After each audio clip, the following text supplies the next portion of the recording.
time I talk about my story, I'm just even more encouraged because it's rare that I like share it, and when I do, it's just like, wow, God is so good. Like, he is so good. He is so much more powerful than we can ever think of. Anything you can think of, like, I don't know, he still does miracles, he still works. I'm literally a miracle. Hi guys, welcome back to my channel. In today's video, I am actually starting a new series. I was laying in bed and I was just thinking about how I can do this because it's been on my heart. It's been on my heart to just share with you guys more of my faith journey, and God basically just told me last night, start with your testimony and do it now. And so here I am starting to film this series, and I'm actually really excited. I'm super encouraged. My testimony is actually not one where I can just sit down like in a passing like 10-minute, like I wish my story was like I could just say it in 10 minutes and be done, but actually God basically blessed me with a very long journey for my story, and I wouldn't want it any other way really. I was adopted from Romania, right on the edge of the Black Sea. So it's Constanța, Romania. That's Eastern Europe, right on the edge of the Black Sea. And I was adopted in May of 2000. For you guys who don't know, I'm 21. A couple months after I was adopted, America and Romania closed its adoption borders. Like, to this day, no one can adopt. I have 3 older brothers and my mom and dad, obviously. Only one adopted. I'm the youngest. I'm the only girl. So just so you guys know that about me starting off. Growing up, it was really, really hard for me. I struggled a ton. I kind of went from school to school. I never really felt like I fit in. I was bullied a ton, but I also couldn't even connect to people. Growing up, a really hard time with my identity. I didn't even know who I was. I didn't know like if I had any purpose for my life. It was huge struggle. Age 4 to 14 is about the time where I started my medication journey, where I was put on meds, and I had I think it's called a psychologist or psychiatrist.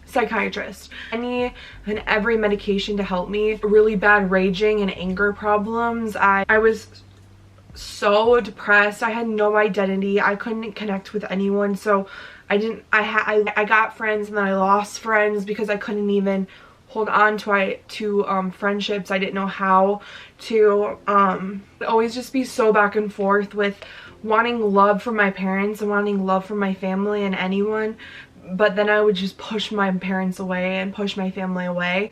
I would physically and emotionally and verbally push them away. So I would be like, hug me, like I need help, and they would just like, so they would, you know, try to help me, and then I would just 100% just push them away and become this whole other person, because I was trying to protect myself from anyone that was going to reject me.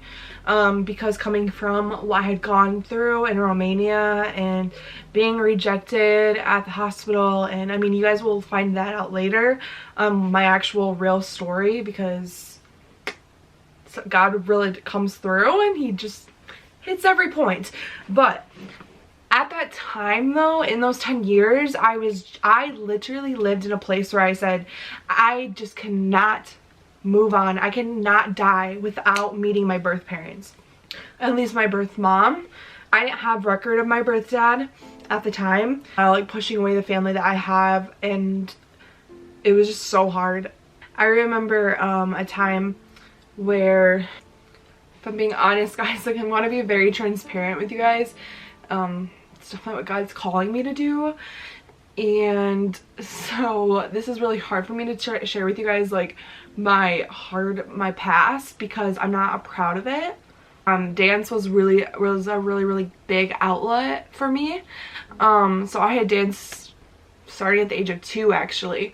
Up until high school, I was We were riding, like my mom was driving me to dance class, getting so angry to the point where I kicked our windshield and it totally shattered, and I just had felt nothing when I did it. I was just completely shut off. I was just like, yeah, and I just remember feeling nothing and I was really numb. I raged so bad that I kicked, I had to lose my door because I completely destroyed it. I would punch holes in the wall. I just it was bad. It was so bad. And that was just because I was so angry all the time. I didn't know who I was. I didn't have any identity. Like during my that period of life, I always wanted help. So there was this, for 10 years, was just constant fail. Like people would just keep giving up on me because they said my case was too big. They couldn't do anything.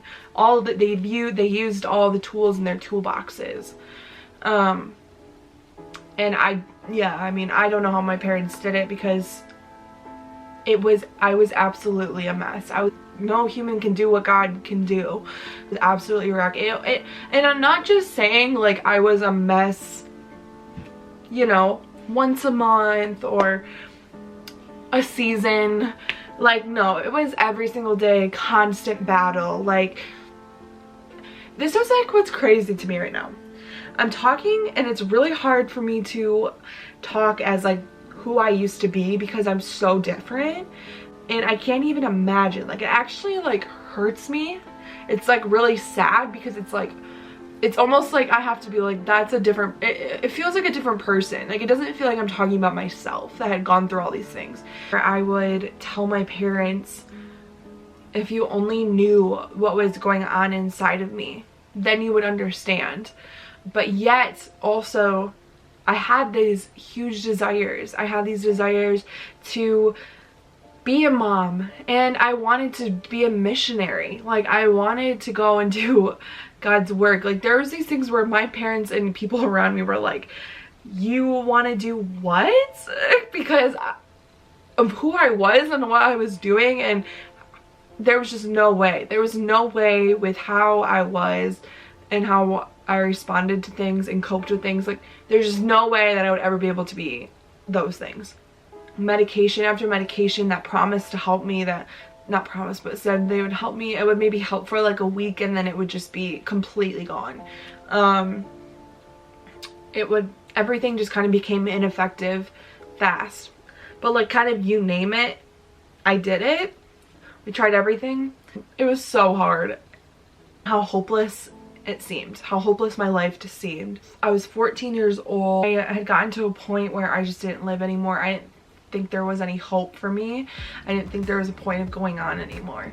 So I actually tried to commit suicide 2 times actually. So the first time, they were both overdosing on pills. Well, the first time I remember being in the car because I told my parents what I did, and I remember being in the car and just being completely like, I remember just crying and being like, I don't want to die, I don't want to die. But in the moment, I wanted to die. Like, I completely wanted to die when I took the pills, when I tried to commit suicide. Like, I completely and utterly wanted to die. Like, when I was on my way, I just really didn't want to die. I was so scared. I remember just being like, I literally can't do anything. No, like, I can't do anything about this. Like, I'm dying. I remember being in a hospital bed, and the doctors basically were just like waiting for me to die in a way.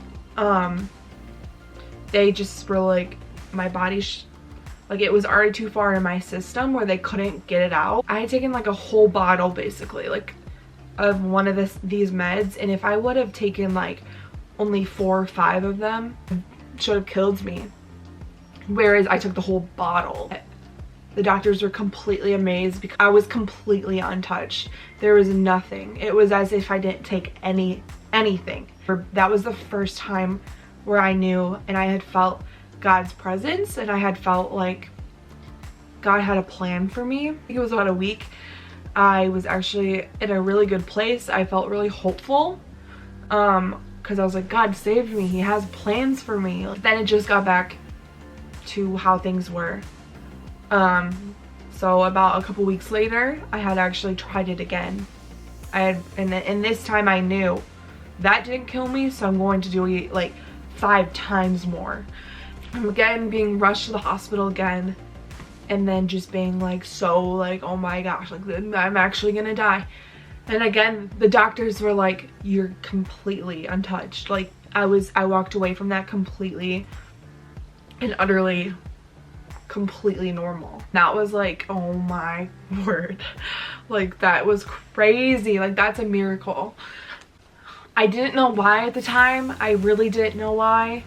Like God literally was like, you're not dying. Actually, shortly after that, my aunt bumped into this lady in the Meyer parking lot. She literally bumped her cart. She ran into this lady she hadn't seen in over like 25 years, I want to say. Yeah, 25 years.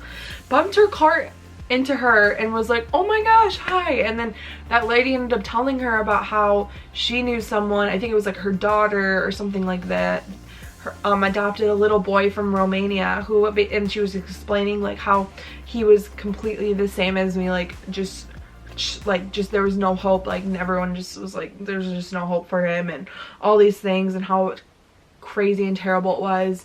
And then they actually ended up finding this like older couple who does this healing prayer ministry that's that was like completely free, and they just do it out of their house. And she was telling her that now he is like completely free and like long term, like nothing would work for him, and then now he's just like such a different person and so at peace. That's when my aunt went to my other aunt, so my mom's other sister, and because she didn't want to go to my mom right away because she knew where we were at, how dark of a place we were at, and also just how many things that we had gone through. Like they just wanted to make sure it was like safe and like a good thing, because it seemed kind of too good to be true. Later on I will actually share with you guys in a separate video. I'm going to interview them, both of my aunts, and they're going to share with you guys more on like their experience they had there, because they have a great, like my aunt has a crazy story there too of God's healing, and they said, yep, like it's so worth you guys going. And I remember being at a place where it's like, I know God has a plan for me, I don't know what it is. Yeah, here I am seriously still struggling. Opportunity, I was really skeptical, but I was like super hopeful, because I was like, this is different than anything that we've done. So I was like, at this point, anything. So I agreed to it. Satan attacked me so bad to the point where like I got crazy like debilitating migraines, to a point where we had to like pull over one time, I remember, and I had to go into a McDonald's and try to like force myself to throw up, because I felt like I was gonna throw up and my migraine was so bad. But yet we just kept going because we knew that it was the enemy. But we didn't know what was going on, but we knew that like he didn't want this to happen. Actually, I'm going to share with you guys kind of what it looks like, and then I'm going to share with you guys a couple of the memories or some of my things that happened with me. The process I went through was, it's called inner healing prayer. Like people call it all different things. It's very biblical. It's very biblically based. Okay, so basically inner healing prayer is, first kind of sessions are usually praying off any like demonic force that's attached to you, because as a Christian you can't be possessed, but you can be oppressed, which are two different things. You can be oppressed by sin in your own life that you're allowing the enemy to have hold and ground in your life, and then it could also be like things that were done against you that you couldn't even help. Basically, you just open it up for God to show you what he wants to show you. Sometimes that would be from an actual memory, so like I would actually see things happening, or it'd be a feeling, but it's just a shift. It's different. And he always showed up, like he always did. And then so he brings, like, God basically brings you to whatever he wants to bring you to, and it's usually super painful because it's a hurt, it's a memory of like someone doing something towards you, or something that where you were just completely rejected, or I mean anything that he wants to bring you to. It's really painful, but you have to walk through that. So basically you're like saying what is happening, whether that's a feeling, then you would pray into that, and God, what do you want to show, Corinne, you know? That happened a lot. Just like, what do you want to show Corinne through this? Like, why is she feeling this emptiness? Why is she feeling this scared? Why is she feeling nervous? Why is she feeling angry and sad? So you just kind of pray into whatever that was, and God always like showed up, always did. And he showed me, you know, he would show me a memory, and then I would talk about it, and you would really, really feel like you were there and it was happening, because it really did. And then where the healing comes in is where you basically got, like, you just pray, God, show me where you were in that moment, because God is in this like, God is there. Like, he is always there. He was there with you from the beginning, and he's gonna be there with you to the end. So it's just whether or not you choose to see it or not, or you were able to see where he was, but he was always there. And that's where the true healing comes from, because it's God showing you where he was in that moment. And that brings complete freedom and complete, yeah, like peace. And sometimes memories would still have something more to it that God wanted to show you. But other than that, like, we would move on to another memory, or we would just start talking, and then we would just go back to that memory, and we would just pray that like God would show me, that would bring me back to that same memory, and I would just be completely different. So I'm gonna share with you guys one of my favorite memories. Like, all these memories, like I had probably thousands of memories. Like, seriously, it was, I want to say, a year and a half of just constant inner healing. Like, that was my life for a year and a half. And God, I remember just completely crying, like that kind of cry where you're like, I'm scared to open my mouth because I'm scared what's gonna come out. Like it's that kind of cry where it's just from your soul, like so deep. And I remember just being so, just like crying. And she asked me why, like what's going on, and I remember just saying she left without me. And I remember, I can still see this to this day, I literally have goosebumps. I remember seeing my birth mom leave. It was the moment that she left the hospital, and she left without me. So I don't know if you guys can like imagine this, but there's like this window that's like a glass window, and then I remember just being surrounded by all these all these babies that were like abandoned at this hospital. So it was like this window, and then I was seeing out the window, and then there's like a little lobby, and then the doors outside to like the actual outside. And I remember seeing my birth mom leave out of those doors. I remember seeing, so in that moment I was just completely wrecked. Like, in the moment, even my mom's perspective is actually really cool in the story too, but she says that she just like had never seen me like break down like that, and like a true pure like cry emotion like that.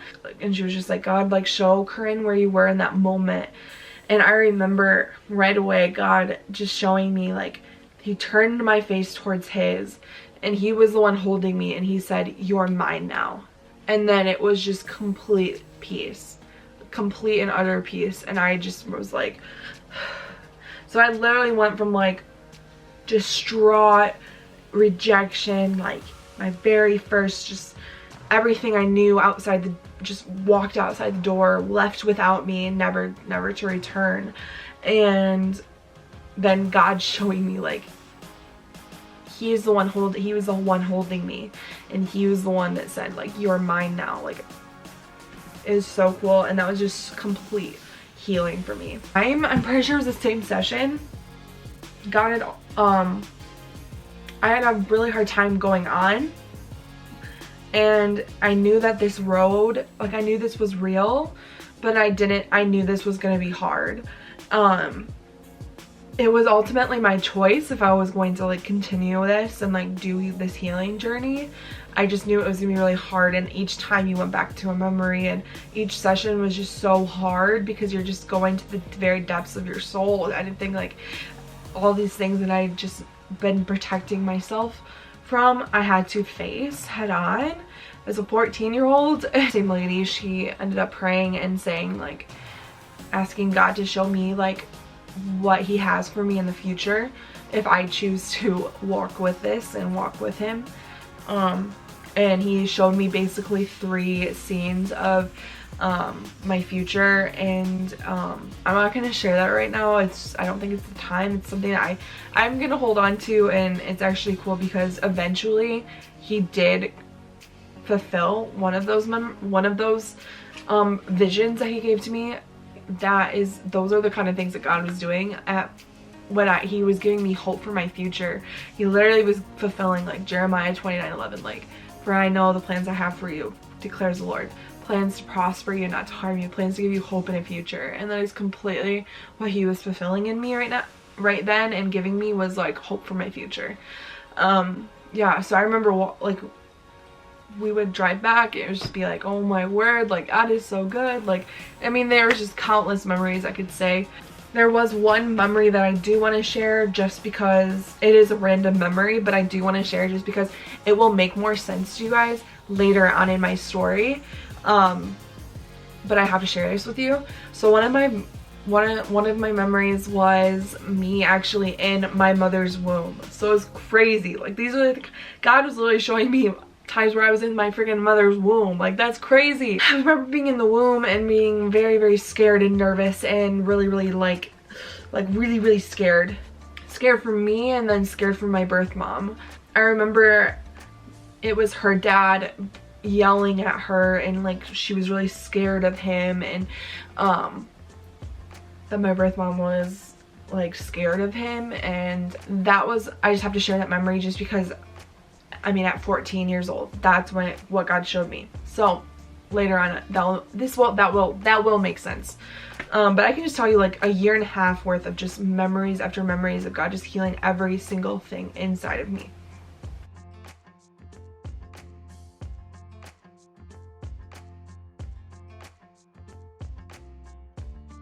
It would come time for my appointment, and then they would get really, really sick to the point where like they had to cancel on me. And it happened every single time. Like, it had happened way too many times where it was just like I couldn't go back anymore because they kept getting sick at the time of my appointment. Okay, like we have to keep going. Like, we can't take a week, we can't even take like 3 days without this.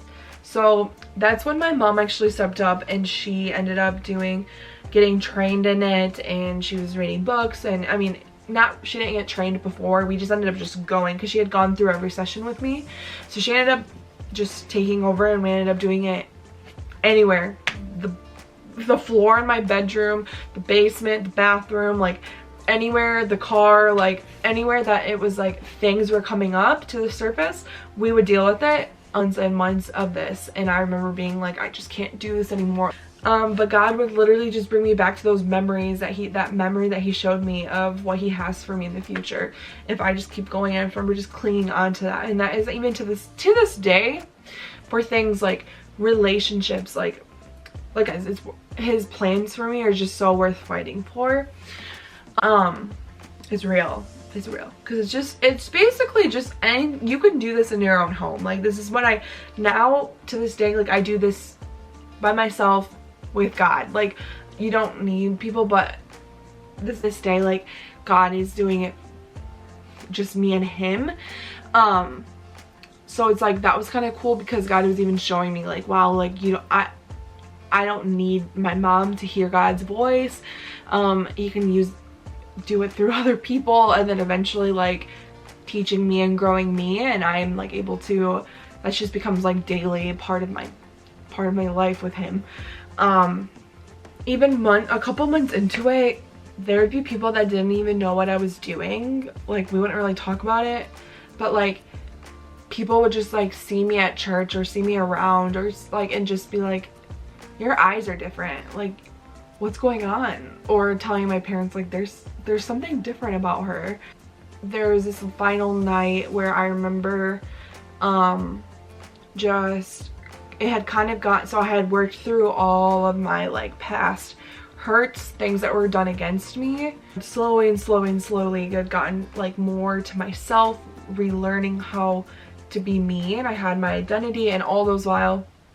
And God would, during that year and a half, would give me identity words. He would rename me. I remember three really key identity words that he gave me that I hold on to this day that were really healing for me were chosen. He had told me I was chosen, surrounded, known, and loved.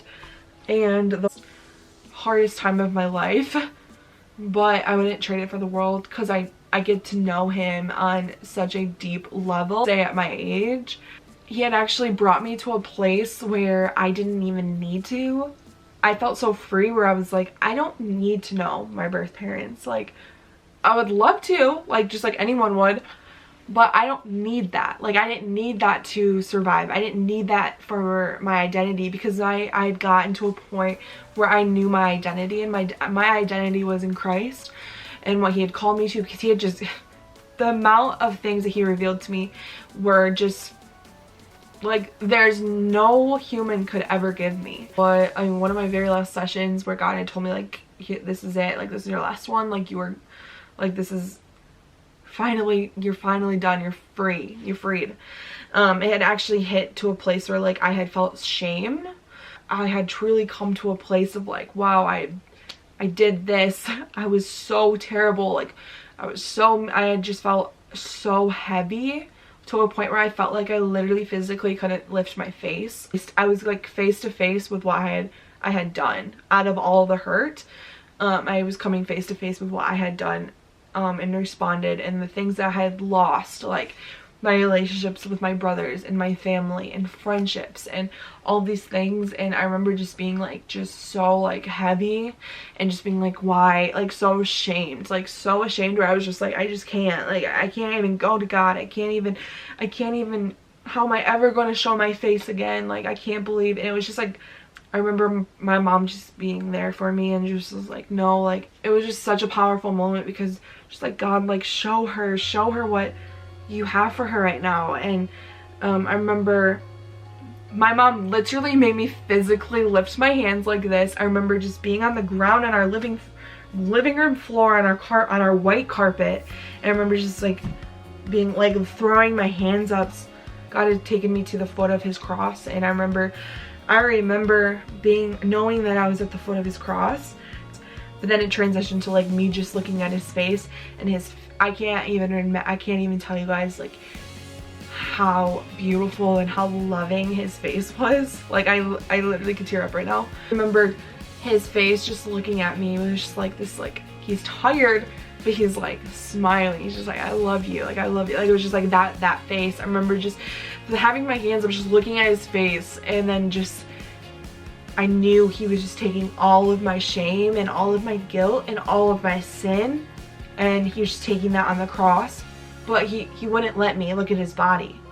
But I knew that it was bloody, and I knew that it was terrible, but he kept me on his face. He wouldn't let me see what he was doing to his body. That was so healing for me, because I remember just sitting there just being like, watching this all happen, and staring at his face, and knowing that he was literally bringing this out of me, and just forgiving me and giving me all this. And it was just so beautiful, because he knew what it would have done to me if he would have allowed me to see what it was doing to his body. Like, I knew it was bloody, I knew it was terrible, I knew all the things he was taking, all the things that I did. I knew what that had to do, you know, like, but it was just like real, and he just was looking at me with so much love, and like, he was just so happy to take it. And I remember just being so free and so grateful to him for taking that. And I remember after that was done, I have never prayed to God the way that I did. I have a hard time praying in front of people, even to this day, like literally, like even to this day. And God literally was like, gave me that, and he healed, like he took all my shame, he did all my guilt and all of that, all the things I'd done. And I had never prayed the way that I did. I remember just praising him and crying out to him and just being like, thank you for everything he'd done for me. And it just said, I knew where he had just taken me through this journey of just like complete freedom, complete healing. It was the hardest thing, like guys, it was the hardest thing of my life, but it was so worth it because I got to see the heart of God. I got to see what he had taken. He was healing every single thing inside of me, and he was freeing me and doing, I mean, it was like, it was so hard, but he was always carrying me through it. Like he was always there. It reminds me of this poem of, many of you probably know this, but it's the footprints in the sand. If you guys haven't heard of it, just literally like look up the footprints in the sand like poem, and it's actually really pretty. I actually have a mug of it. I think my aunt Carrie actually gave it to me, but this guy is looking back on his life like after it's done, after he had obviously died, but his life, and he was looking at the sand and he was looking at the footprints in the sand, and like during the highs he was, you know, there's 2 sets of footprints, and but in the time where it was the deepest and the darkest and the lowest parts of his life, he only saw 1 set of footprints, and he said to God, where were you in those moments? Where were you? I was in my deepest, darkest part of my life. Like, where were you there? I was alone.